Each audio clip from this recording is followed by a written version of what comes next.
All right. How you doing?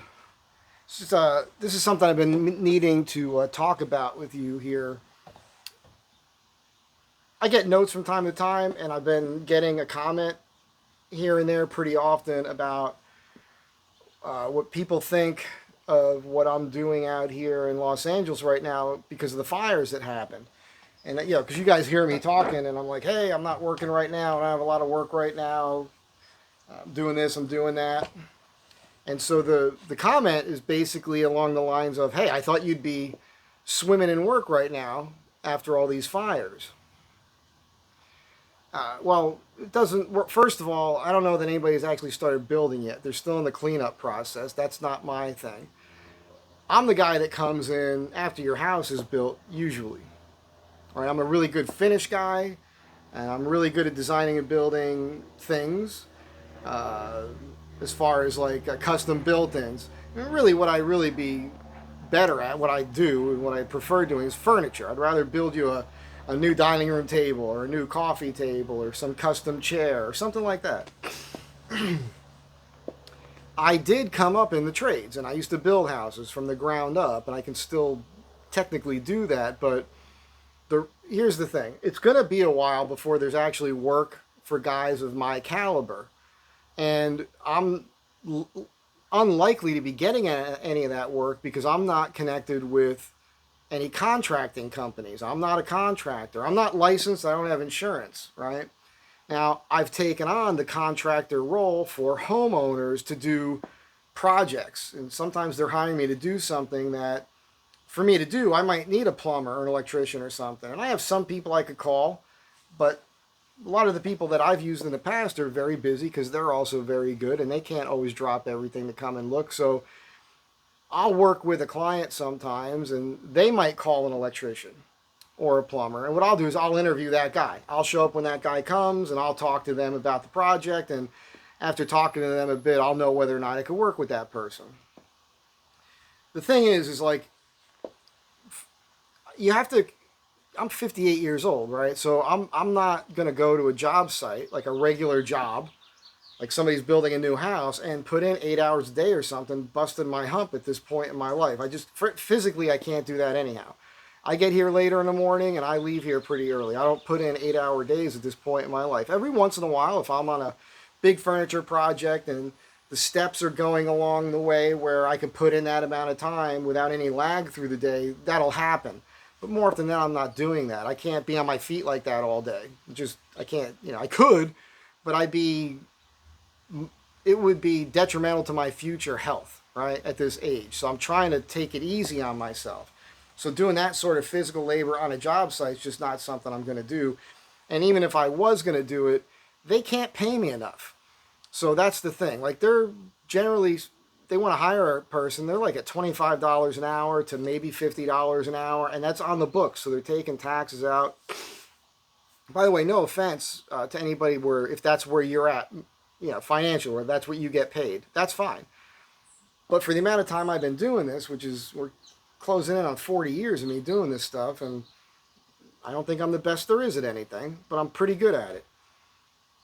More importantly, if you have me on a job site, I raise the level of work amongst everybody else around me. I just can't help it. I just naturally take that role on. So contractors now who happen to be licensed and maybe bonded or they've got insurance. These days they're charging $200 an hour or more. Some of them are charging close to $300 an hour or more. So you look at that, and so I know where my head is at, and I know what I can charge here per hour if I want to charge that way. I typically don't do that. Usually I do a job, and I try to give you a number for that job. Or I'll say if I'm working on somebody's house, like from time to time I'll get a client, and that person will just keep me busy for years. I've had multiple clients out here. Some of them have kept me busy for 7 years, where I didn't hardly take on work for anybody else. In that case, it's different. Then I'll figure a day rate for you based on the amount of time I'm planning on working every day, and that's what that is. At the end of the week, that's what you owe me, and that's how that is. So, what I'm getting at is A, there's no work for me right now. out there as far as the fires go. B, those companies aren't going to really pay a guy like me, like what I'm worth to do it. C, I can't really take those jobs on anyhow as far as putting in that kind of work. It's just not going to work for me. Having said all of that, if some contracting company contacted me, if they knew about me and I'm not out there looking for it, and these houses are getting built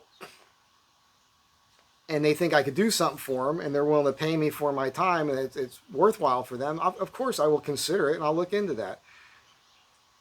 What I would be really good at, and I don't know that this job even exists, I have a section on my website. You guys can check out MikeZDesign.com anytime you want. Click the little tabs up there. You can read about me and like how it works and my design process and all that. And then the last little tab it's design consultant. I kind of touch on this. So I used to make money just consulting with people about the possibilities of what they want to do. Because for years, I would go into somebody's home and they just had it done. And the house doesn't reflect their personality as I'm knowing them, and because they hired an architect, they hired a designer, they hired all these different people. The contractor had input, and so they'll tell these people what they want to do, but then these people do what they want to do basically. And oftentimes I was coming in and doing like specialty finish stuff, and I'm listening to the client talk, and they're not even happy with the outcome that they have already. I make them happy. I try to tie it together and make it closer to what they actually wanted. But they spent thousands of dollars on this. And because I've done all this stuff, I was a #1 architecture student when I was in high school, #1 student in my school, won a bunch of awards for the state of New Jersey, and I've designed and built things for decades. If I come into your home before you hire all these other people, like if you want to hire an architect or a designer or whatever, if you talk to me first, I'm automatically going to save you money. I'm automatically going to educate you. You're going to tell me what you want to do, and I'll tell you what the parameters are of what you want to do and whether or not you can do it and what you can expect if you want to try to get these things done. The other thing I'm really good at, especially out here, is all these homes out here, the ones that are close to 100 years old, some of them are older than 100 years old, is I could come in and help you achieve a modernization thing, right? Let's say in your kitchen or whatever, you want to design things to work around modern appliances, but then I could help you with the finished product where it looks like it's still 100 years old or more. So in the end, anything I do looks like it was always like that. That's what I'm good at.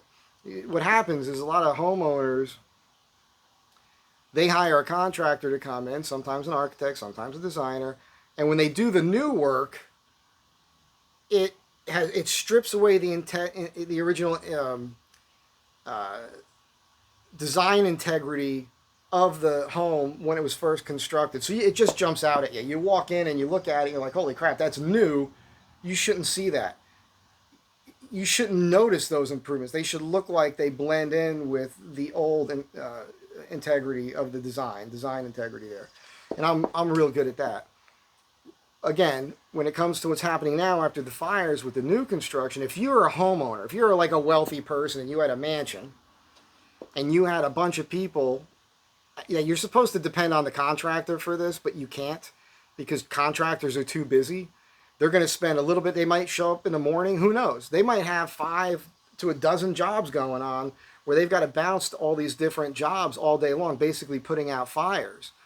So what I'd be good at is being kind of like a liaison where I suppose my job would be making sure all the work is getting done to the degree with which what you're paying for. Like people are going to be paying a lot of money to have their homes rebuilt.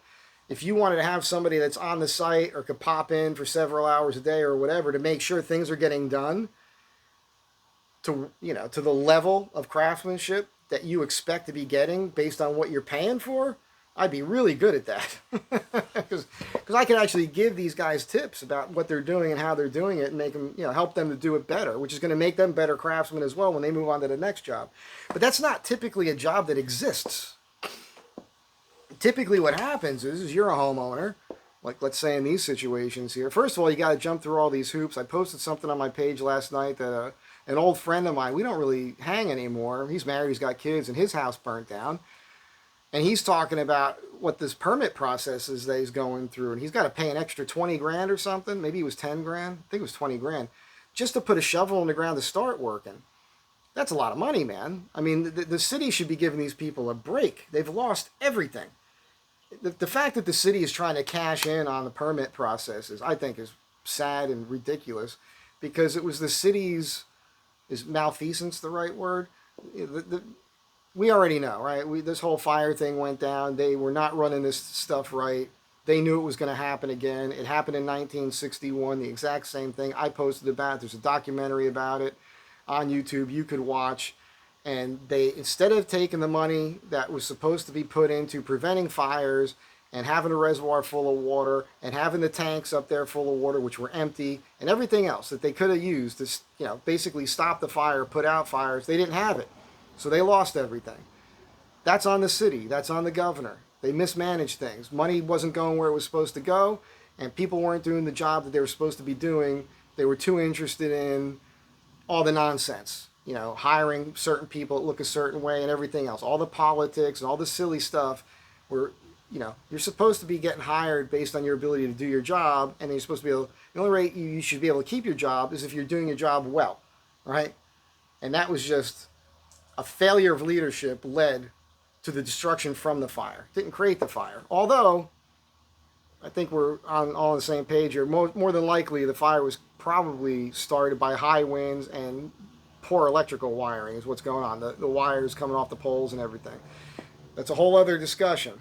All I'm saying is, if you're a homeowner, or used to be, sorry, and you've got the means, you got to get all your permitting done and everything else, and then you're going to hire, a contractor to come in. You're going to be working with an architect.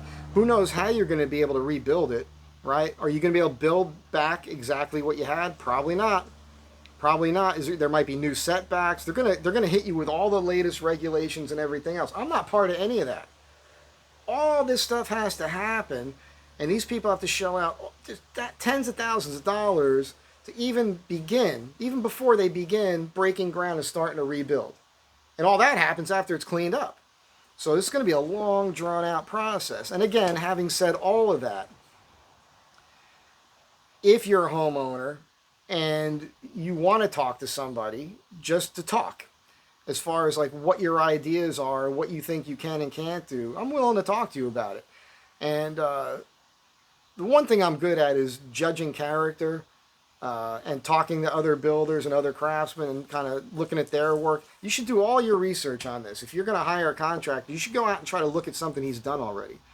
Ask him for a list of jobs he's done so you can talk to his previous clients to see how happy they are with him. You should do all that stuff. You should do that before you hire me for anything,